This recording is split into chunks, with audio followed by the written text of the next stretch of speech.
Today is more of a practical demonstration, so I'll actually show you how to put this together. The purpose of it is to show you some of the plugins that you can use and some of the third-party services that you can use to create this. So you can either use it for yourself, or for those of you that have got clients, then you can implement this for your clients. And it's a good stream of income, additional stream of income if you do this for your clients as well. As a point of fact, I probably spend less than 1 minute on this every week. In fact, I probably don't even spend that long. I've got it to that point there. And this is one of the systems or processes that Craig talked about earlier, where you set something up and then you automate it. So this is, for me, this is truly automated, and for my clients, it's truly automated as well too. So, yeah, my background is I did live in Wellington for quite some time. I was born in Norfolk Island, lived in Wellington, had a mortgage broking company for 10 years there, got out when the GFC hit, which was a really good time to get out. Went to Australia and set up a web development company, and I wasn't quite new at it. I'd actually developed a website for my mortgage broking business way back in the early 2000s. And that was one of the reasons that took our sort of small local firm to a national presence with, I think we had 3 branches at one point, but mainly driven out of one office, but we were working nationally off the back of a website. So, yeah, run a agency up in the Gold Coast and work from home. And if I bring you through the next slide, you'll see there, it's there's a little picture of a snake there. The reason for that is I do live in the countryside. I came from New Zealand where there are no dangerous creatures. I moved to Australia where everything wants to bite you or eat you. and working, so I live in a little sort of rural area, and we have our own free-range chickens. And during the day while I'm developing, you just hear this. The chickens have this unusual squawk, and you've got your egg-laying squawk. You've got a rooster is after me squawk, and then you've got this sort of frenetic sort of squawk like there's something wrong. So I'm down the stairs whipping outside. Sure enough, there's a snake in the chook house. And what I learnt from coming from New Zealand is that it's actually not that hard to just grab it by the neck, pick it up, and throw it out of the chook house. So stress from clients is nothing compared to picking up a snake and throwing it out. So that really just put work into perspective. So I've been around WordPress since around 2008. I was looking for a system where I could build a website that I could change quickly and not have to pay a developer 120 or 180 bucks an hour to change a price on something that we were selling and take 3 weeks to do it. I didn't know they were called CMSs. And a friend of mine introduced me to WordPress back in 2008, and I thought, well, where was this when I needed it back in the early 2000s?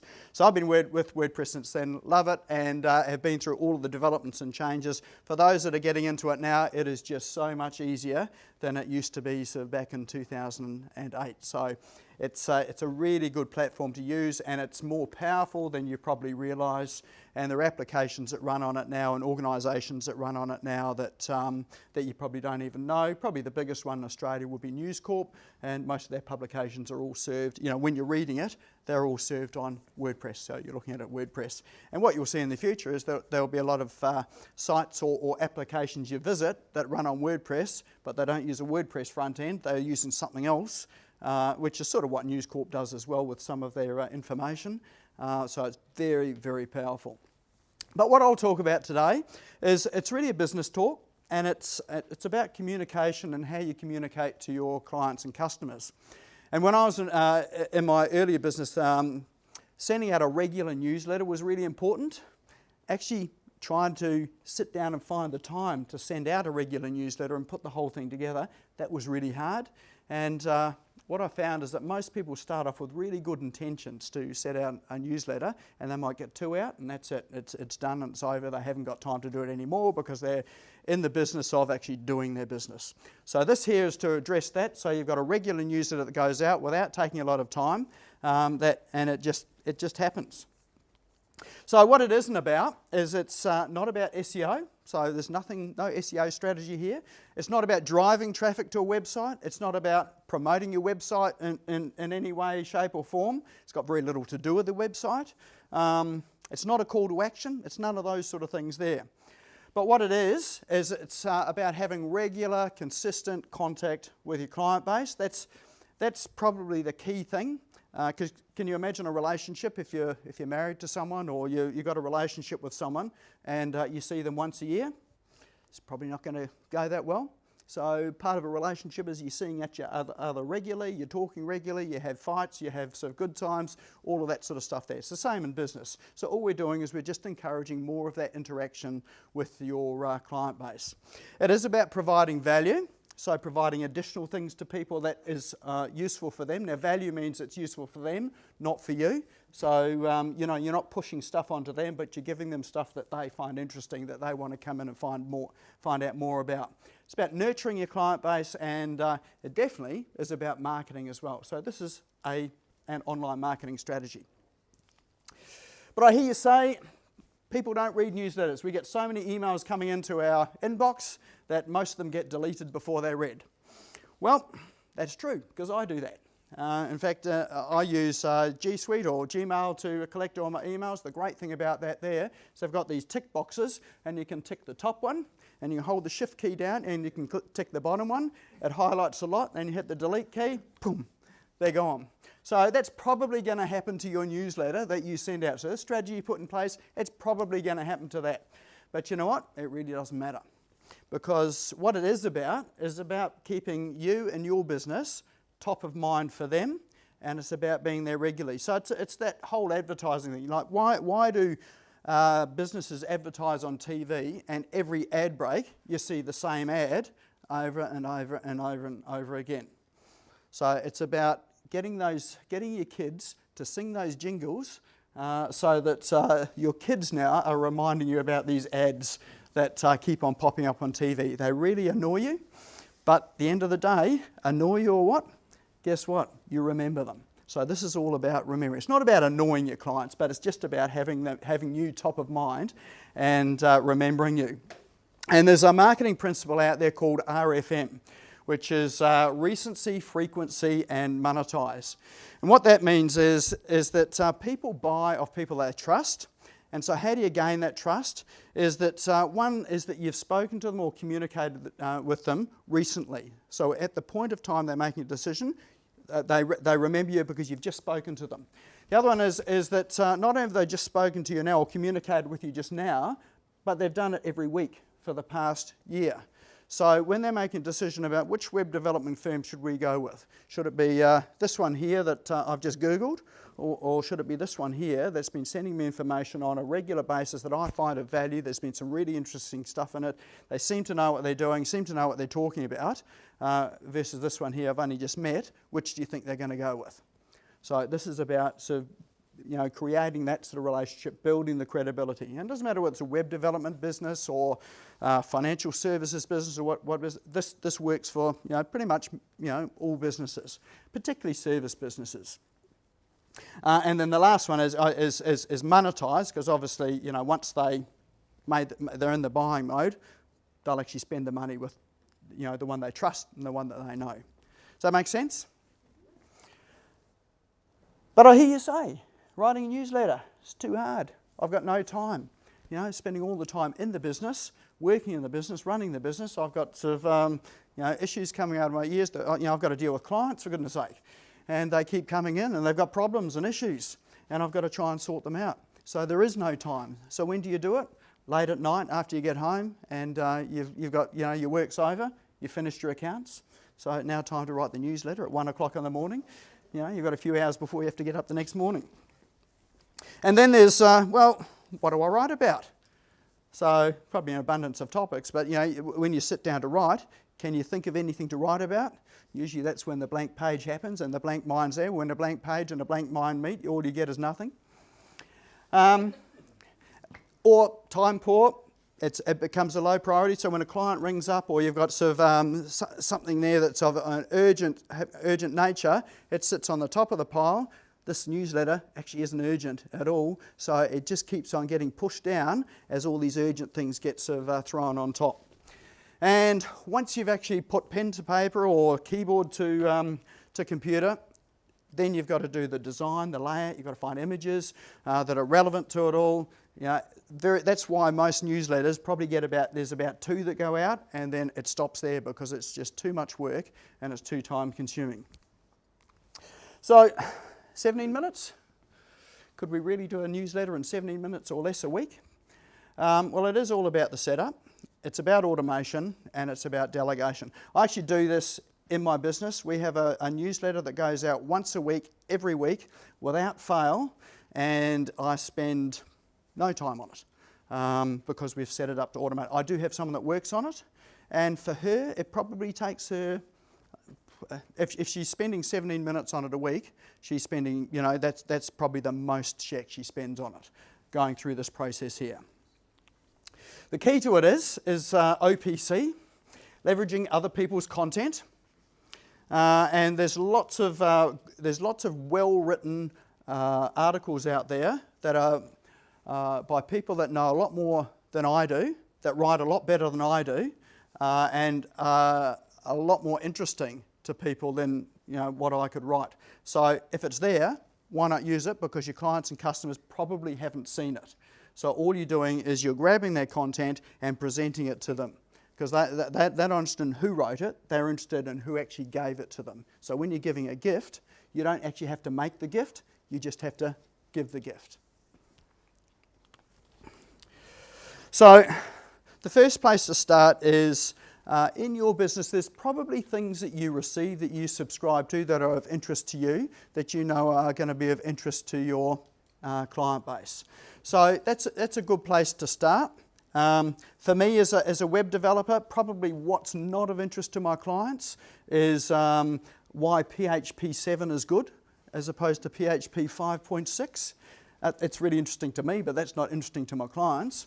But what may be interesting to my clients is how to get another 1% additional revenue from your website without having to do a whole lot more work. So that sort of thing might be interesting. Or how to get 10% more traffic, or how to get another 1,000 visitors to my site, which then convert into another 10 customers at $200 a shot. That there starts to become interesting. Now PHP 7 might actually help with that in terms of speed, but actually it's the result. So you want to think when you're giving people information, what is it that's going to add value to them? And often what adds value to them is something that's going to save them time or save them money or make them money in their particular business or industry.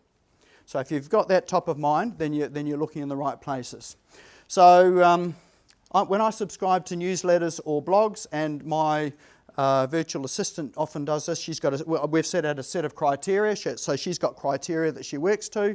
Where we use a third-party service like Feedly.com, and we'll subscribe to it, and all of those articles just come into our Feedly account, and then all we have to sift and sort through is just interesting articles that are in there. So that's just aggregated the content that we find is interesting.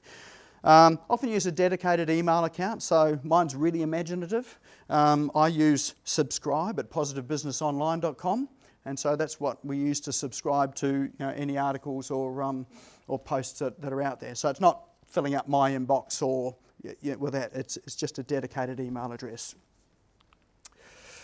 So it is all in the setup, and what I'll run through now are the WordPress plugins that we use to set this up. So, and I'll make these slides available, so if you want to follow this through, there's a formula here, you can follow all this through and implement it yourself, and it will work. So the first one I use is a plugin called Turbulent Newsletters. It's available in the WordPress plugin repository. That's the free version that's in there. There is a pro version, which I recommend that after you've tried it out, get the pro version, because that's got all the features. I think this is limited to 100 subscribers, or there is some limitation there. But to buy it, it's about $50, so it's not expensive. So install that, configure that. There's a part of the configuration is you probably can't actually read this, but this is the configuration screen. The important things that we do is we put in a subject line. So this subject line's on every email, so it might be, I think, ours is probably really exciting, like Positive Business Online News, something like that. But we just use the same subject line all the time, and the reason for that is when it hits the inbox, they know who it's from. So they've got the email address they know it's from. As soon as they see Positive Business Online News, it's like these are these people again. Remember, it's just keeping top of mind. You have to set the number of posts. So you can set the last 5 posts or last 10 posts that go out. We set it at sort of 100.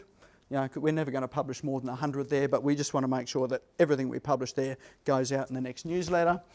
And we set the start date for the posts that are there, and how often we send it. So we send ours once a week. Might be more appropriate for you to send it once a month. If you really want to sort of be top of mind, send one once a day or even twice a day. But you probably get a lot of unsubscribes if you do that.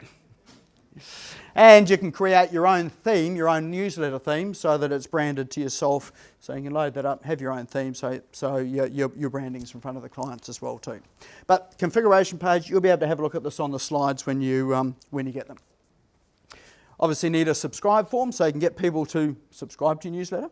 And one of the good things is if you use a plugin like Gravity Forms, you can connect your Gravity form to this newsletter form, and so you can have all of your landing pages and opt-in pages, all of them connecting through the newsletter. So everything every time you grab an email address on the website, your contact forms all feeds into your newsletter. And you can segment it by what landing page they came from. So you can be as granular or not as you like with it. So the plugin, the Tribune plugin has got pretty much a lot of the features that your MailChimps or your campaign monitors have got as well. And if you didn't want to use that plugin, you could use Campaign Monitor or MailChimp or any of those other services there. It works with that as well too. Also use a plugin called Quick Page Post Redirect plugin, and we'll show you why we use that. There's the configuration we use. That's just for you to go and sort of copy when you do it. But essentially what we do is, I'll tell you about it. The other plugin that we use is Jetpack. And what we enable and configure on Jetpack is the auto share to social media. So whenever we publish a post that's going to go into the newsletter, that every time it publishes, we send it out on social media as well. So it goes out into Twitter, into Facebook, LinkedIn, I don't know, how many have I got there? Tumblr, Google+, a few Google+ accounts. Yeah, so there's lots of places it goes. In fact, there was someone that I met here today, Geeta, who said, oh yeah, I see you all the time on Twitter. Well, that's probably from all the articles that we publish through the system here. So that's top of mind. So someone I've never met before knows me because she's seen our stuff out there on a fairly regular basis. So that's part of it as well. And I've got clients that say, I know you from somewhere, and we've never met them before, but my images, like my profile image is out in all social media, so I use my face out there, so they become familiar with my face. But then I'm also publishing stuff on a very, very constant basis, so that gives people a feeling that when they meet you, they actually feel like they know you. So that's part of it. And when people feel like they know you, then they're more likely to trust you, and they're more likely to come and do business with you. So there's a handy little feature in WordPress, which is a little button called Press This. How many people have seen that and know where that is? Who has no idea where that is? Excellent. This is a really cool tool that not many people know about, but makes publishing content really, really easy. And I think it's in Tools. If you go to the dashboard there, under Tools, then you'll see that little Press This marker. That's what it is. That's what the button looks like. All you do with it is you put your mouse cursor on it, you click on it, and drag it up to your bookmarks bar, and let go, and then you'll be able to use that on any website you visit in that browser. And I'll show you how that works. This is how it works. Actually, I've got a video on it. So let's play the video, and we'll show you.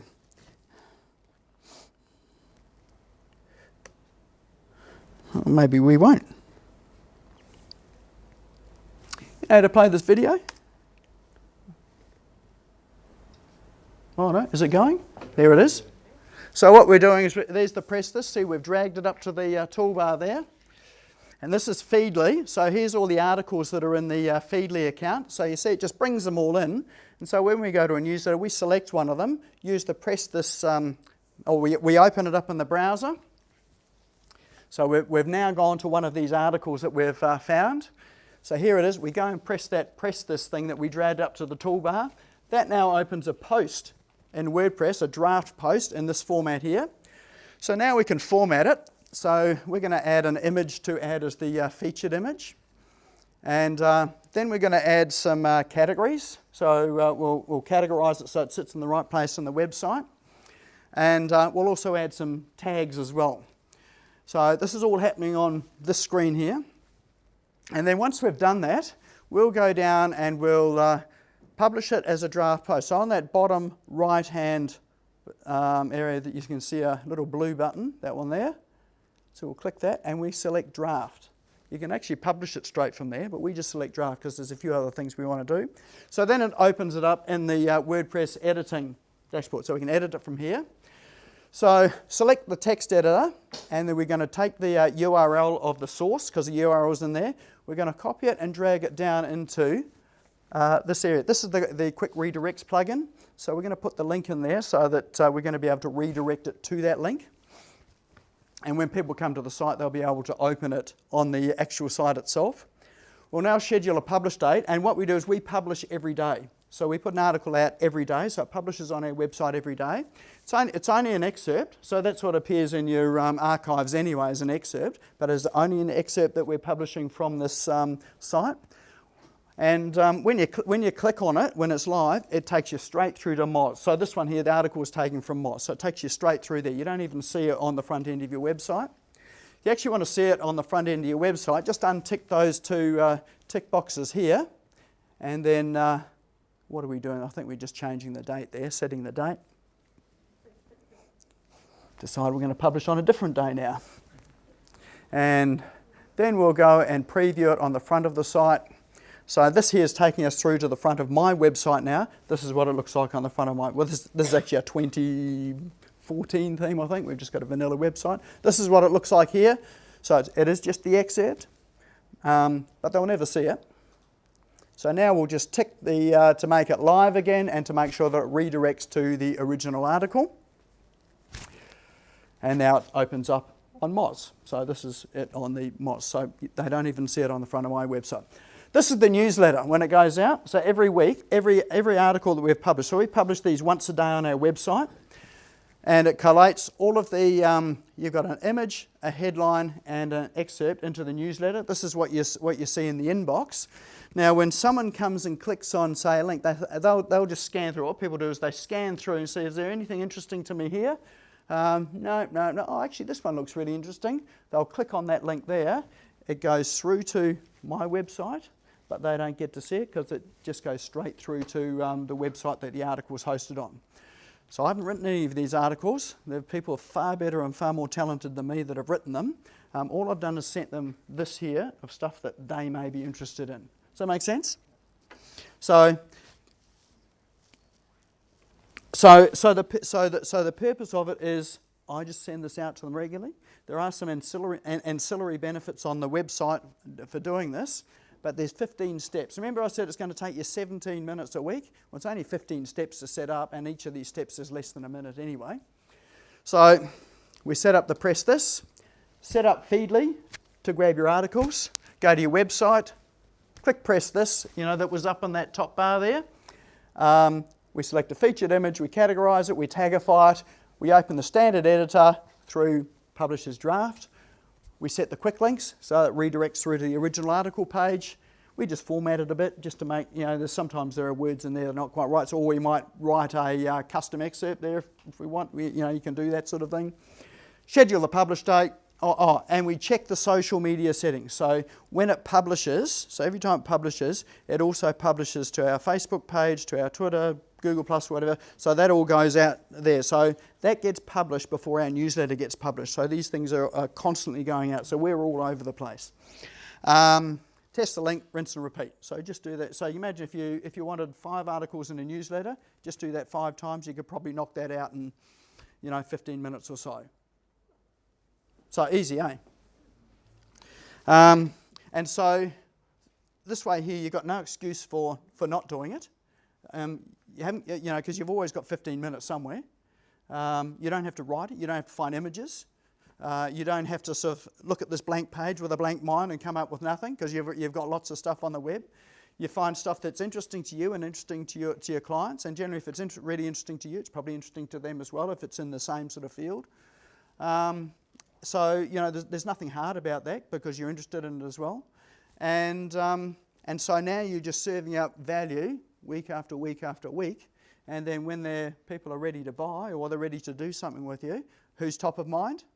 Well, you are, because they've seen you every week. You seem to know what you're talking about because you're publishing stuff that's really good. When they click on the links, it actually makes sense and it adds value to them. So in their eyes, it just lifts your credibility over and above all of your competitors. Because how many of your competitors are doing this? Probably none, or 1 or 2. So they're probably spending way more time on it than you are. But you're just doing it in under 17 minutes a week while they're sweating for 3 or 4 hours a week to do it. So you're on the beach while they're writing their articles. Easy, eh? That's a finished product. So that's sort of what it looks like. Oh, I'm missing an image there. We didn't put a featured image in one of them. A good thing about that is that one really stands out, so they'll probably click on it and read it. There are some additional ancillary benefits with this. One is that if you set up your categories right on your website, so we've set up categories for things like SEO, things that are related to SEO, things that are related to creating content, things that are relating to Facebook. I don't know what they all are now. I don't do it. But what happens is that all of those categories, you've now filled up your category pages with all of these articles there that are interesting. So your category pages look like your newsletters, but now you've got sort of 5 pages of articles on, let's say, SEO. So it means when people come to your website, you've actually got a whole lot of content there. When they click on them, they still go to another website, and on my one, they all open up on a new web page. So they still stay on my website, but they're opened up in another page. But now your website becomes a resource that people will go to because they know that there's material in there that is going to be of interest to them because you've aggregated it and collated it all.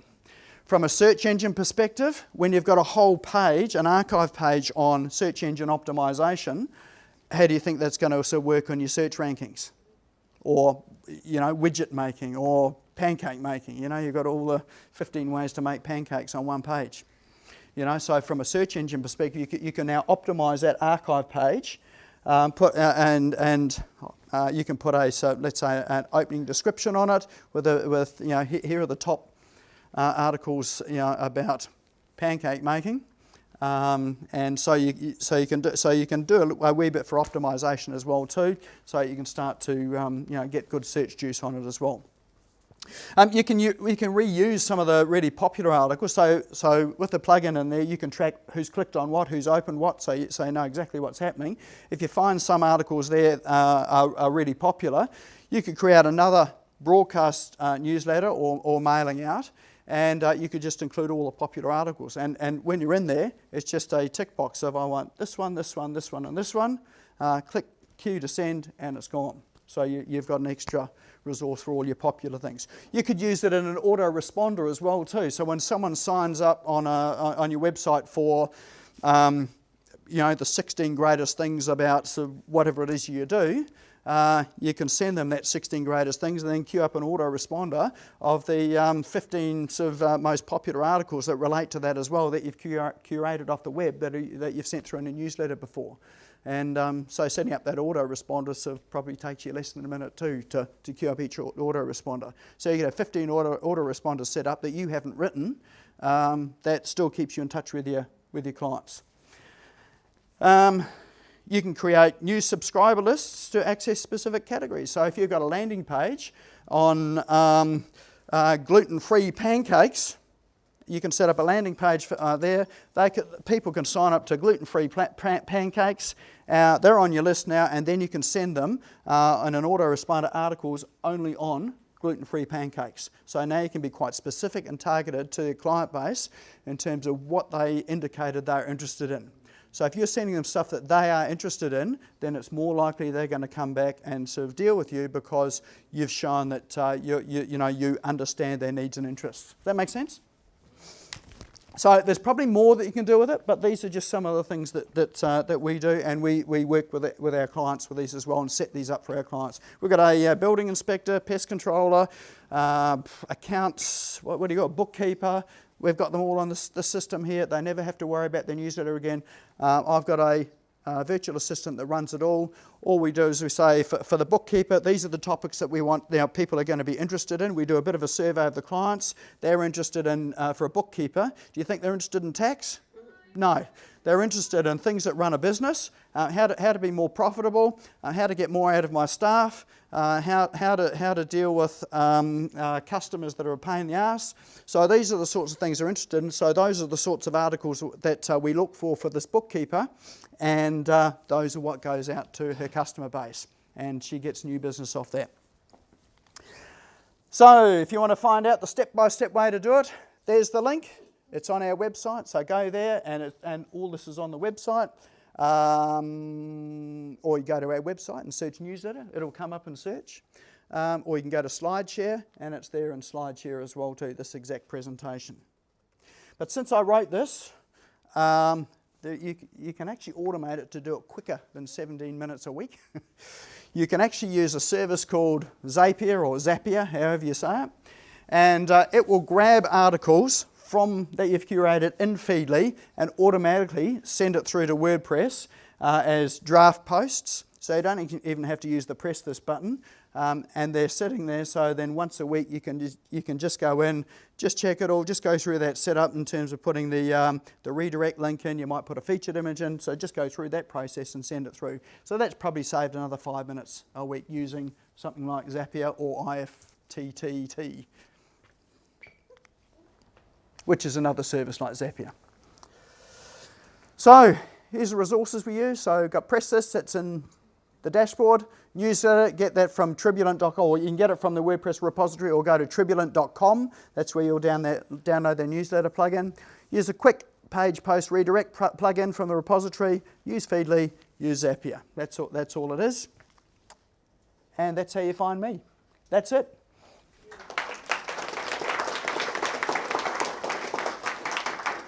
Well, that was 30 minutes, not 17. Any questions? How do you feel about the copyright issues around news aggregators like this when it's being stored on your website, even if it's a copy and you're redirecting to the actual? That's a good question. So copyright is, if you were to copy the entire content and put that on your website, you'd be infringing copyright. But if you just take an excerpt out of it and you're referencing where it came from, which is what we're doing, then that's an acceptable use of the content, so you're not in breach of copyright. And the image? The images you need to, that's more of a grey area.